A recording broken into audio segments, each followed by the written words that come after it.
پھر بہت سارے لوگ جن کی نیتیں اور ارادے بڑے اچھے ہوتے ہیں شروع میں، وہ بھی اس مافیا کا شکار ہو جاتے ہیں اور ان کے رنگ میں رنگ جاتے ہیں۔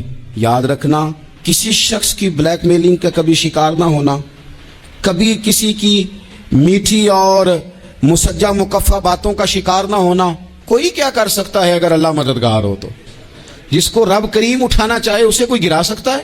ہم یہ ڈرے ڈرے سہمے سہمے پریشان فیصلہ کرنے کی طاقت نہیں، مجھے چلنا چاہیے کہ نہیں، اٹھنا چاہیے کہ نہیں، کرنا چاہیے، اٹھ باندھ کمر کیوں ڈرتا ہے؟ پھر دیکھ خدا کیا کرتا ہے۔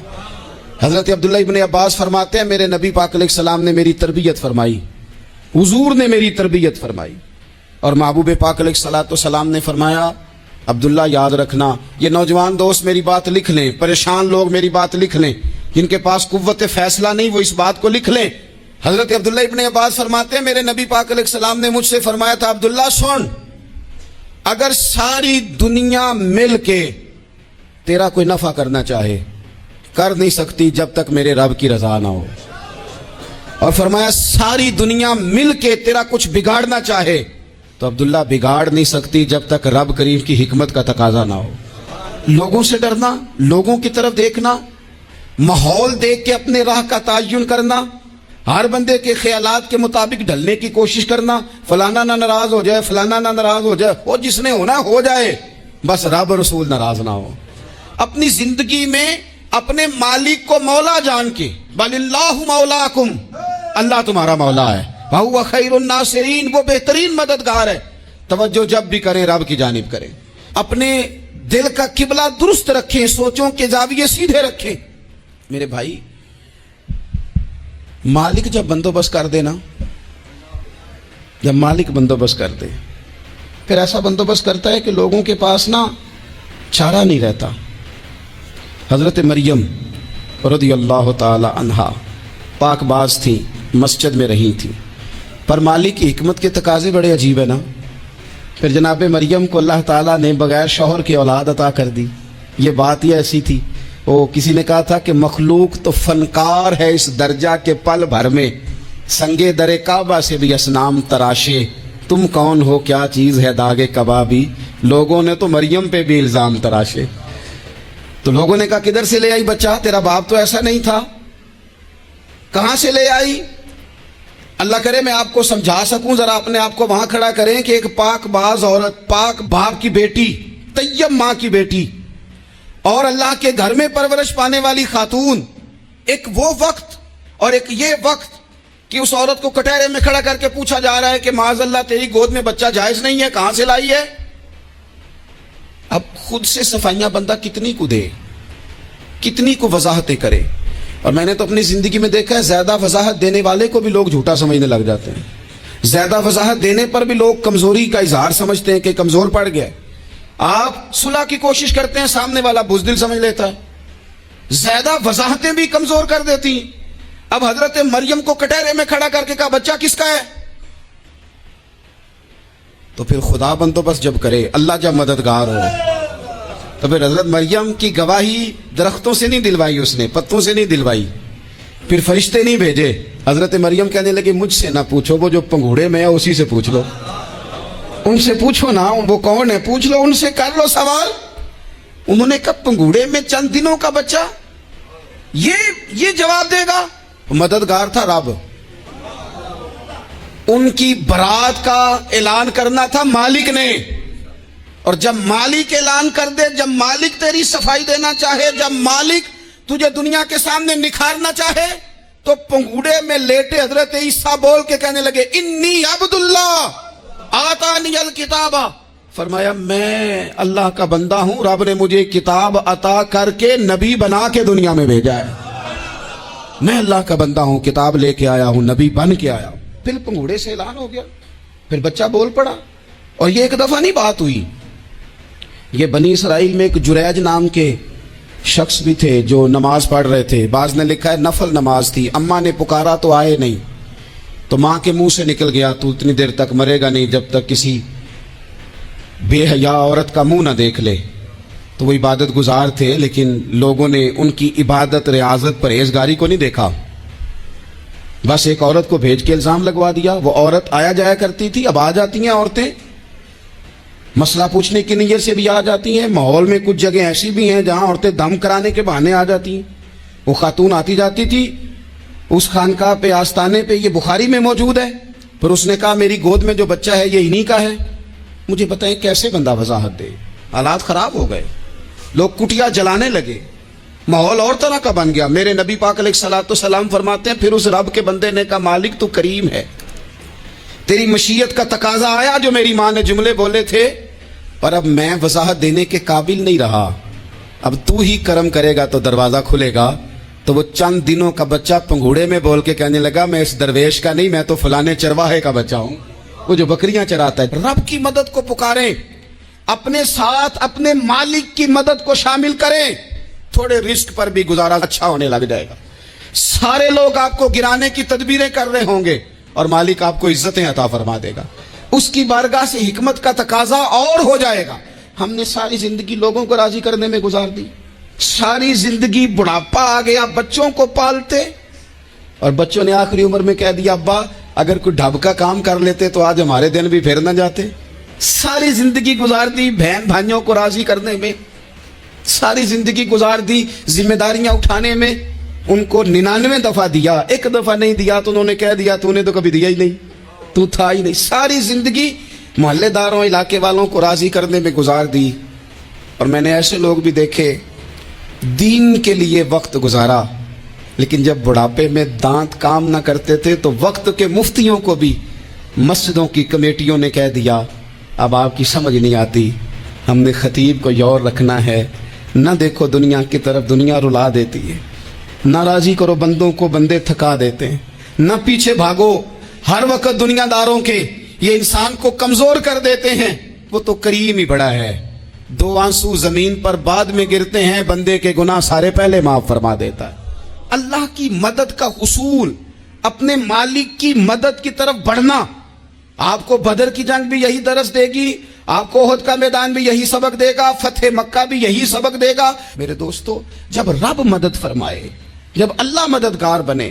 دوستوں سے ایک بات اکثر کرتا ہوں, میں کہتا ہوں کہ جتنے درد سے آپ امیر کو اپنی کہانی سناتے ہیں نا, اور جس طرح آپ کے آنسو بات کرنے سے پہلے گر جاتے ہیں کہ غریب ہیں, بچیاں ہیں, کاروبار نہیں, او میرے سنگیو, اس سے آدھے آنسو اپنے رب کی بارگاہ میں بکھیرو, اس کے حضور عرض گزار ہو جاؤ, اس سے طلب کرو.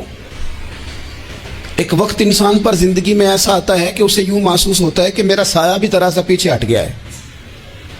اسے یوں لگتا ہے کہ میں کسی سہارے پہ ہاتھ ڈالتا ہوں تو وہ بھاگ جاتا ہے مجھ سے. لیکن مالک کی بارگاہ ایسی عظیم بارگاہ ہے, رب رسول کے آستانے اتنے بڑے ہیں کہ آپ جب وہاں کشکول طلب دراز کرتے ہیں تو جھولی پھیلانے میں دیر لگتی ہے, ان کو بھرنے میں تو کوئی دیر نہیں لگتی. ہم نے اپنا سوچ کا قبلہ ہی دنیا کو بنا لیا ہے. یہ جو اللہ والوں کی مدد ہے یہ تو ہے نہیں, اللہ ہی کی مدد ہے. لیکن یہ جو سیٹھوں کی طرف توجہ کرنا, نوابوں کی طرف توجہ کرنا, دنیا داروں کی طرف توجہ کرنا, اور اپنا مزاج اس طرح کا بنا لینا, یارو گردن کو جھکا دیتا ہے خیرات کا پتھر, جہاں میں مانگنے والوں کے سر کبھی اونچے نہیں ہوتے. اور اقبال کہتے ہیں غیرت ہے بڑی چیز جہاں تگ و دو میں, پہناتی ہے یہ فقر کو تاج سردارا. میں عرض کروں گا کہ اپنی آپ جب توجہ کا قبلہ اللہ رسول کو بنائیں گے تو رب فرماتے ہیں وَيَرْزُقْهُ مِنْ حَيْثُ لَا يَحْتَسِبُ, میں نہ تجھے وہاں سے رزق دوں گا جہاں سے کبھی تیرا گمان بھی نہیں گیا ہوگا کہ یہاں سے بھی مل سکتا ہے, تو نے سوچا بھی نہیں ہوگا. بخاری شریف میں حدیث ہے, حضرت جابر ابن عبداللہ فرماتے ہیں نبی پاک صلی اللہ علیہ وسلم نے نا 300 لوگوں کا ایک لشکر روانہ کیا کسی مہم کے لیے, کسی جہاد کے لیے. حضرت ابو عبیدہ بن جراح رضی اللہ تعالیٰ عنہ امیر لشکر تھے. فرماتے غربت اتنی زیادہ تھی, بھوک اتنی زیادہ تھی کہ ایک ایک کھجور دن میں ایک وقت کھانے کو ملتی تھی, اور کچھ دن ایسے آئے کہ اب کھجور بھی نہیں مل رہی. فرماتے اتنی زیادہ بھوک لگی مجاہدین کو 300 بندہ پتے کھا کے گزارا ہونے لگے. یہ بخاری میں موجود ہے. آپ فرماتے کہ دریا کے کنارے ہمارا پڑاؤ تھا, ٹھہراؤ تھا. جب بھوک سے نڈھال ہو گئے نا, وَيَرْزُقْهُ مِنْ حَيْثُ لَا يَحْتَسِبُ, اللہ وہاں سے روزی دیتا ہے, گمان بھی نہیں ہوتا. فرماتے ہیں ایک مچھلی اللہ تعالیٰ نے دریا کے کنارے بھیجی. فرماتے ہیں وہ تھی تو مچھلی پر پہاڑ جتنی تھی. بخاری میں لفظ ہیں حضرت جابر ابن عبداللہ رضی اللہ تعالیٰ عنہ فرماتے ہیں 300 آدمی 18 دن تک اس مچھلی کو کھاتے رہے, مچھلی ختم ہی نہیں ہوئی. مچھلیاں نہیں, مچھلی. کہتے ہیں 18 دن 300 بندہ کھاتا رہا, مچھلی ختم ہی نہیں ہوئی. اور فرماتے ہیں کہ اس کی ہڈی نکال کے, کانٹا کہیں گے آپ اپنی زبان میں, کہتے ہیں وہ نکال کے نا تو اس کو کھڑا کیا نا جب, تو اونٹ کجاوے سمیت اس کے بیچ سے گزر جاتا تھا, 2 اس کے کانٹے جوڑے. فرماتے ہیں وہ اس کا گوشت ہم کھاتے تھے اور اس کی چربی بطور تیل کے ہم جسموں پہ ملتے تھے, بیماروں کو اس سے سکون آتا تھا, تندرستی شفا ہوتی تھی. فرماتے ہیں ہم کھایا بھی ہم نے, اور کچھ لے کے ہم مدینے بھی گئے, اور قربان جائیں نبی پاک نے بھی اس میں سے کھایا. ہم نے عرض کی حضور یہ معمہ کیا ہے, یہ ماجرا کیا ہے؟ تو محبوب نے فرمایا تمہارے پاس غذا نہیں تھی, رب نے تمہارے لیے بندوبست کیا ہے, اللہ نے تمہیں دیا ہے. مکان شروع کر لیا, ایک صاحب نے مکان بنانے لگے, آپ وہ حساب لگا رہے ہیں, کہتے ہیں میرے پاس اتنے پیسے ہیں, اتنے میں نے فلانے دوست سے کہنا ہے اس نے دے دینے, اتنے فلانے رشتہ دار سے کہنا ہے اس نے دے دینے, اتنے فلانے سے کہنا ہے اس نے دے دینے. یہ ساری کاپی بنا کے مکان شروع کر لیا. جو روز کہتا تھا نا کوئی حکم ہو جاتے دسی, سب سے پہلے اس کو کہا میاں پیسے چاہیے دینے. وہ کہندا ہو کل ہی منڈا ٹوریا ہے, کہتے تو پرسوں 10 داتے لب جانے سن. میں آپ کو اپنے تجربے کی بات بتا رہا ہوں. یہ لوگوں کا خیال ہوتا ہے نا کہ آپ سٹارٹ کریں فلانا کام, ہم آپ کے ساتھ ہیں. اللہ کا ہی کوئی نظام ہے, وہ بالکل بھی نہیں ساتھ ہوتے. لیکن ایسا نہیں ہے کہ کوئی ساتھ نہیں ہوتا, اللہ تعالیٰ بڑے اسباب پیدا کرتا ہے, وہاں سے دیتا ہے جہاں سے گمان بھی. ہمارا یہ ذہن بن جاتا ہے ہم ساری اپنے حساب سے چلتے ہیں, اتنے رشتہ داروں سے اتنے, وہ کون آپ کے ساتھ چلے گا, سوال ہی نہیں پیدا ہوتا. یہ سارے کام چھوڑ کے سب سے پہلے 2 رکعتیں پڑھو, اپنے رب کی بارگاہ میں, رسول کائنات کی بارگاہ میں گزارشات اور استغاثے پیش کرو, وہاں سے خیر طلب کرو.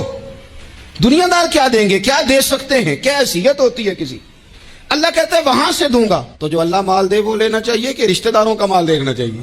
جو اللہ دے وہ لینا چاہیے کہ سیٹھوں نوابوں کی جیبیں دیکھنی چاہیے؟ جو اللہ دے وہ قبول کرنا چاہیے یا دیکھنا چاہیے کون سا آدمی کہاں پہنچ گیا؟ چھوڑو, اپنی مٹی پہ چلنے کا سلیقہ سیکھو. کسی کے سنگ مرمر پہ چلو گے تو پھسل جاؤ گے, پھسل جاؤ. اس پر ایک اور بات عرض کر دوں, صحیح بخاری سے, مسلم سے ایک اور بات. کچھ چیزیں ایسی ہیں جن سے اللہ کی مدد آتی ہے, مدد ملتی ہے. ایک چیز ان میں سے ایسی ہے جس سے بہت مدد نازل ہوتی ہے, وہ ہے کہ جب رب آپ کو دے نا تو پھر آپ بھی اس کے رستے میں دیں, پھر مدد آتی ہے, پھر اور آتا ہے. بخاری مسلم میں حدیث ہے, یہ زیادہ ہی توجہ طلب امر ہے, اس پر آپ غور کریں گے. حضرت ابو ہریرہ فرماتے ہیں کہ نبی پاک علیہ السلام نے فرمایا ایک شخص نے بادلوں کے اندر سے آواز سنی کہ فلاں آدمی کا کھیت اور باغ خشک ہو گیا ہے, وہاں برسو اور اس کے کھیت کو سیراب کرو. وہ بڑا حیران ہوا کہ بادل سے آواز آ رہی. پھر اس نے دیکھا کہ ایک پہاڑی پر بارش ہوئی, وہ بادل وہاں برسا, پھر نالیوں سے ہوتا ہوا پانی ایک طرف چلا. تو جس نے آواز سنی تھی, حضور بیان کر رہے ہیں, وہ بھی پیچھے پیچھے چلا کہ پانی کدھر جا رہا ہے. اس نے جا کے دیکھا کہ ایک مقام پہ ایک باغ کو وہ پانی لگ رہا ہے اور ایک آدمی وہ پانی لگا رہا ہے. اس نے اس سے پوچھا تیرا نام کیا ہے؟ اس نے کہا کیوں؟ کہنے لگا بتا نا. اس نے نام بتایا تو کہنے لگا یہی تو وہ نام ہے جو میں نے بادلوں کے اندر سے سنا ہے کہ فلاں کے کھیت کو پانی دے دو. اس نے کہا یار تو کیا عمل کرتا ہے کہ اسپیشل تیرے لیے بارش برسے؟ یہ بخاری پڑھ رہا ہوں, سیاستہ سے حدیث عرض کر رہا ہوں.